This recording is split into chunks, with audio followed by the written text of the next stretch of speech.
कृष्णे जनार्दनो देवस्त्रेताया रघुनंदन द्वापारे रामकृष्ण उच्च कलौ श्रीपाद वल्लभ भगवान दत्तात्रेय जगदोद्धारासाठी स 1320 मध्ये आंध्र प्रदेशातील पूर्व गोदावरी जिल्ह्यात पिठापूर क्षेत्र अक्कल राजू आणि सुमती या पुण्यदांपत्याच्या पोटी श्रीपाद श्रीवल्लभ नावाने प्रकट झाले.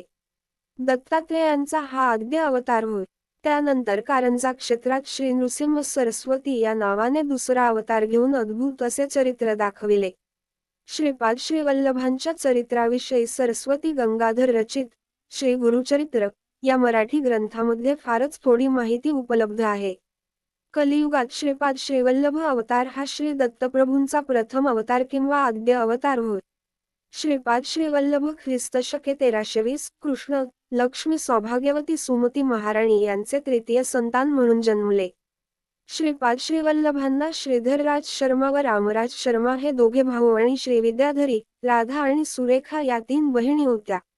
ब्रह्मश्री मल्लादी बापन्ना वधानुलू आणि अखंड लक्ष्मी सौभाग्यवती राजमांबा हे मातामही होत.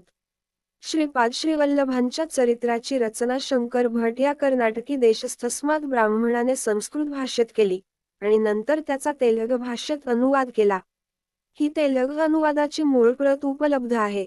हे चरित्र बापन्नाचार्युलूच्या 33व्या पिढीत प्रकाशित होईल असे ग्रंथात लिहिले आहे आणि सध्या 33वी पिढी चालू आहे. श्रीपाद चारित्र ग्रंथ पठण विशेष फलदायी. श्रीपाद प्रभूंचे दिव्य चरित्र संस्कृत भाषेत लिहिण्याचा मानस अत्यंत स्तुत्य आहे. हा संस्कृत भाषेतील ग्रंथ कालांतराने तेलुगू भाषेत अनुवादित केला जाईल. अनुवादित केलेल्या ग्रंथाच्या पठणाचे फल व मूळ ग्रंथाच्या पाठणाचे फल सारखेच आहे. श्रीपाद प्रभूंचे चरित्र कोठेही पठण केल्यास स्वतः श्रीपाद प्रभू तेथे सूक्ष्म रूपाने राहून ते श्रवण करतात. या संबंधीची एक कहाणी सांगतो. सावधान होऊन ऐक. श्रीपाद 7 वर्षाचे झाले. त्यांचा वेदोक्त विधीने उपनयन संस्कार झाला. त्या काळात संपन्न गृहस्थाच्या घरी असे कार्यक्रम असले म्हणजे चोहीकडे अत्यंत आनंदाचे वातावरण असे. बापनार्युलूच्या आनंदाला तर सीमा नव्हती. त्यांनी आपल्या जाती बांधवांना दत्तचरित्र ऐकण्यासाठी आमंत्रित केले होते. ते सर्वजण मोठ्या उत्सुकतेने दत्तचरित्र ऐकण्यास आले होते. दत्तदासांनी दत्तचरित्र सांगण्यास सुरुवात केली.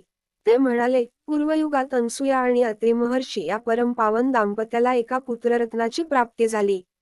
त्याचेच नाव दत्तात्रेय असे ठेवले होते. तेच परंज्योती दत्तात्रेय सध्या या कलियुगात श्रीपाद श्रीवल्लभ या रूपाने पिठिकापुरम मध्ये अवतरले. त्या महाप्रभूंचे आज उपनयन झाले.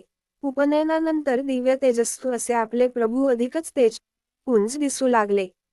अशा दीनजनोद्धारक असणाऱ्या प्रभूंचे नित्य मांगल्य होऊ दे, हीच कथा ते सारखी सांगत होते आणि श्रोते तन्मय होऊन ऐकत होते. असे 53 वेळा कथन झाले. दत्तदासांवर श्रीपाद प्रभूंची अमृत दृष्टी पडली. उपनयनानंतर श्रीपाद तेथे असलेल्या ब्राह्मणांना म्हणाले की ते लगेच मालदासरीच्या घरी जाणार आहेत. जाण्याचे कारण विचारले तेव्हा श्रीपाद म्हणाले, विशुद्ध अंतःकरण असलेला दत्तदास माझे चरित्र सांगत आहे. त्याने एकदा सांगितलेला कथाभाग 1 अध्याय असे समजल्यास 53 अध्याय पूर्ण झाले आहेत.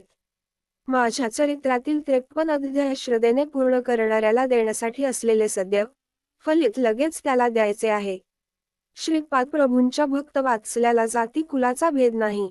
श्रीपाद प्रभूंना दत्तदासांकडे जाण्यासाठी ब्राह्मणांनी अनुमती दिली नाही.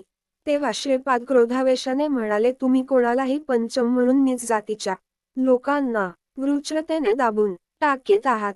परंतु त्यांच्यावर माझा कृपा कटाक्ष जास्त असल्याने येणाऱ्या शताब्दीमध्ये ते उन्नत स्थितीत राहतील आणि तुमचे ब्राह्मणत्व, तुमचे अधिकार, त्यांची सेवकवृत्ती धारण करून धर्मभ्रष्ट कर्मभ्रष्ट होतील. माझे वचन म्हणजे काळ्या दगडावरील रेघा आहे, त्यातील एकाही अक्षरात बदल होणार नाही. तुम्हा ब्राह्मणामधील जे धर्मबद्ध होऊन दत्तभक्ती करीत आपले जीवन व्यतीत करतील त्यांची मी डोळ्यात तेल घालून रक्षा करीन. पुढील भागात लाईक करा, सबस्क्राईब करा.